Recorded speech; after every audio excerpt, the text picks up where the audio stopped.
membahas atau belajar bersama-sama tentang sebelumnya kita buka Alkitab kita dulu di dalam Roma pasal 12 ayat yang pertama sampai ayat yang ketiga.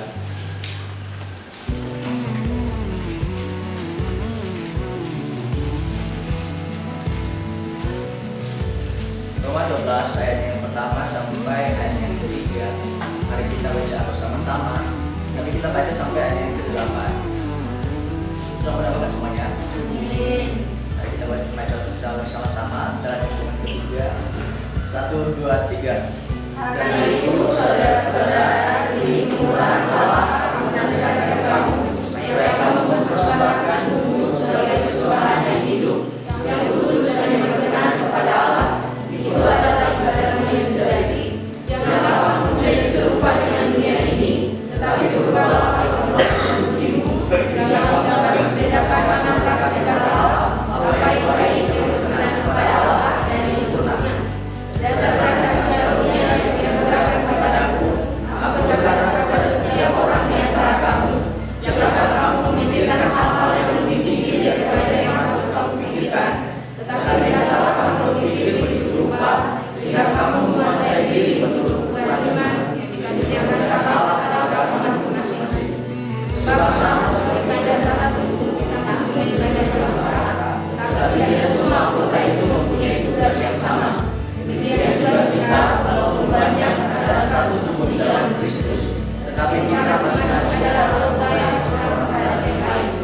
Demikian kita mempunyai karunia yang lain-lainnya, tugas karunia yang diberikan kepada kita. Setiap karunia itu adalah untuk berbuat, baiklah kita melakukannya sesuai dengan iman kita. Jika karunia itu untuk melayani, baiklah kita melayani. Jika karunia itu untuk mengajar, baiklah kita mengajar. Jika karunia itu menasihati, baiklah kita menasihati. Siapa yang membagi-bagikan sesuatu dan yang melakukannya dengan hati yang jelas, siapa yang memberi pimpinan dan ia melakukannya dengan baik, siapa yang menunjukkan kemurahan dan ia yang melakukannya dengan sukacita. Amin. Amin. Tuhan, pada pagi hari ini kita akan belajar di bawah satu tema persembahan yang hidup dan yang berkenan. Saudara-saudari dan Bapak Ibu, di sini surat Roma ini adalah surat yang ditulis oleh Paulus sendiri, yang panjang, yang teologis dan yang berpengaruh. Kenapa? Mungkin karena alasan itulah surat ini diletakkan di depan beberapa kitab atau ke-13 kitab oleh Rasul Paulus. Maksudnya Rasul Paulus memiliki beberapa kitab atau menulis beberapa kitab, tetapi kitab Roma ini adalah kitab termasuk kitab yang terpanjang dalam tulisan Paulus, sampai dengan 16 pasal. Dan juga surat Paulus yang di Jemaat Korintus, surat Paulus yang pertama di Jemaat Korintus itu juga terdiri dari 16 pasal. Dan pada pagi hari ini kita akan belajar bersama-sama di pasal yang ke-12 ayat yang pertama sampai ayat yang ketiga. Di sini saya coba akan membacakan sekali lagi dari ayat pertama sampai ayat ketiga. Mohon disimak kitabnya.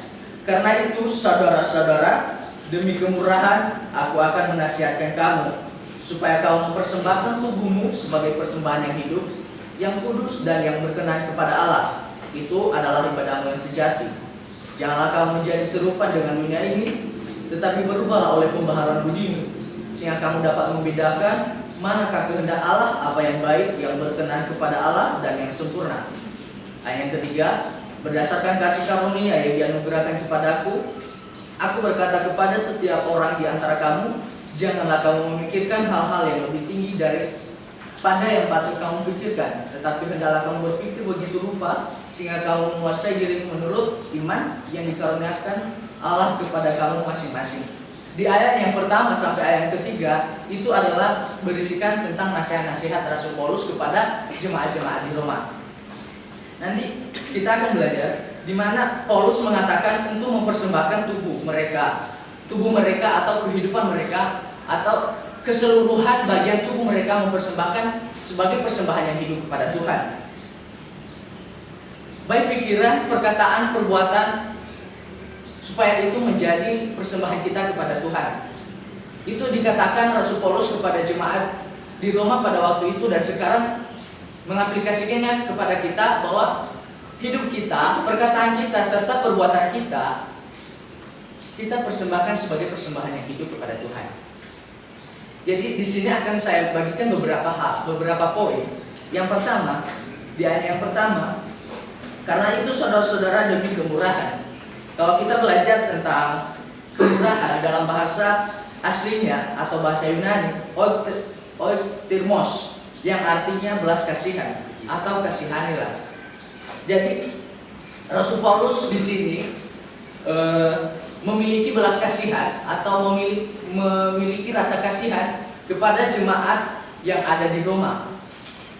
Dia memiliki rasa belas kasihan dengan memberikan peringatan-peringatan atau nasihat-nasihat kepada jemaat-jemaat di Roma dalam hal mempersembahkan setiap tubuh mereka kepada Tuhan sebagai persembahan yang hidup dan sesuai persembahan yang hidup, sebagai persembahan yang hidup dan sesuai dengan kehendak Tuhan. Jadi Rasul Paulus mengajukan atau memberikan usulan, bukan memberikan usulan atau memberikan sebuah gagasan bahwa kita mempersembahkan tubuh ini sesuai dengan kehendak Tuhan, yang berkenan dengan kehendak Tuhan. Jadi seharusnya setiap orang percaya itu seharusnya mempunyai keinginan tulus ikhlas yang menyenangkan hati dan kasih dalam pengabdian dan kekudusan. Di dalam kata kemurahan kita akan belajar, ini adalah sebuah dasar motivasi atau dorongan yang bersifat Kristen. Kalau kita lihat di luar sana, kata motivasi atau dorongan menyampaikan dengan dorongan berdasarkan ancaman. Tetapi dalam kitab ini mengatakan kepada kita bahwa dorongan yang dimaksud adalah yang diberikan Tuhan kepada kita adalah dorongan dengan belas kasihan.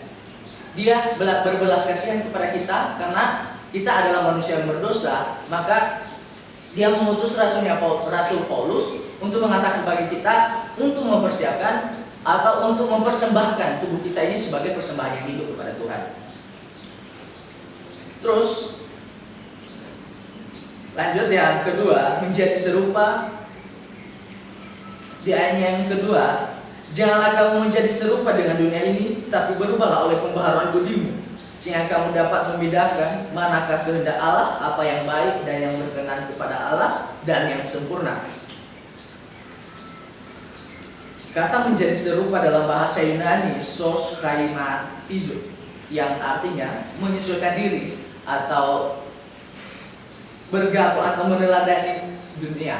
Karena di sini atau berdasar ayat yang kedua, menjadi serupa dengan dunia atau menjadi setara dengan dunia atau meneladani dunia.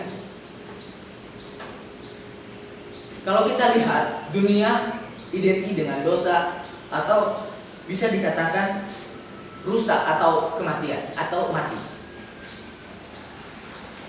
Musuh yang terbesar di dalam hidup kita ini adalah hawa nafsu kita atau keinginan terbesar kita. Itu adalah musuh terutama dalam setiap kehidupan kita sebagai umat manusia.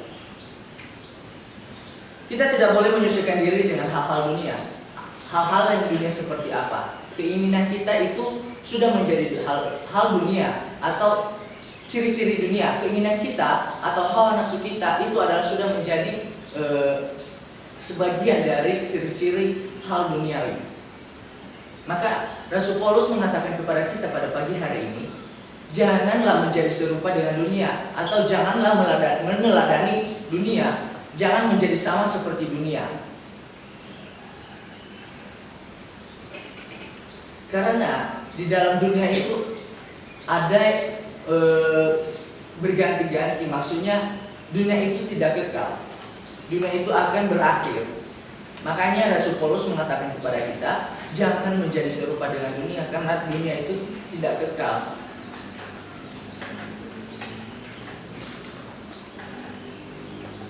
Di sini juga mengatakan kita tidak boleh mengikuti orang yang melakukan kejahatan. Ketika ada orang yang membujuk melakukan kejahatan, kita jangan menaati, jangan menuruti, tetapi kita bersaksi kepada mereka bahwa Tuhan itulah yang maha kekal, Tuhan itulah yang kekal, bukan dunia. Dan kita juga menjauhkan diri dari hal-hal kebiasaan dan cara-cara dunia. Hal-hal kebiasaan, misalnya kita kebiasaan dalam melakukan hal jahat, atau saudara-saudara kita melakukan hal-hal jahat. Ketika kita dibujuk, kita menolak, karena kita percaya bahwa Tuhanlah yang dapat memberi kita keselamatan, atau Tuhanlah yang memberi sebuah ketaatan atau memberi iman percaya kita. Terus lanjut yang ketiga, kasih karunia di ayat yang ketiga.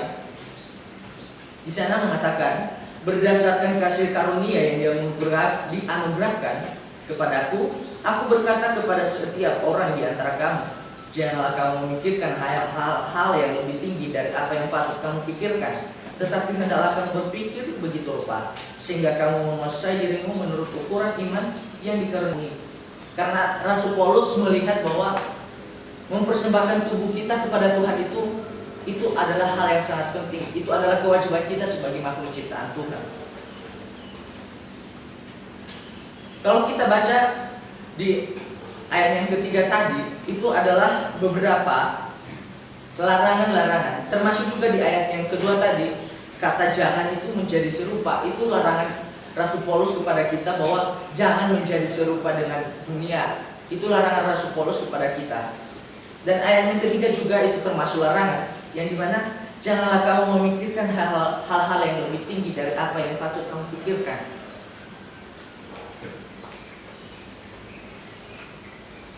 Kalau kita memahami bahwa ayat ini mengatakan, di sini menjelaskan bahwa kesombongan adalah dosa yang melekat atau yang berkembang biak dalam kehidupan kita sebagai umat manusia.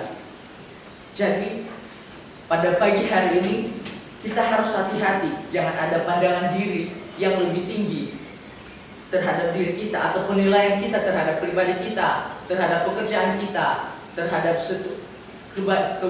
perbuatan baik kita kepada sesama kita. Jangan kita menilai bahwa itulah yang lebih tinggi, atau maksudnya kita menilai diri kita itu lebih tinggi, lebih bermakna.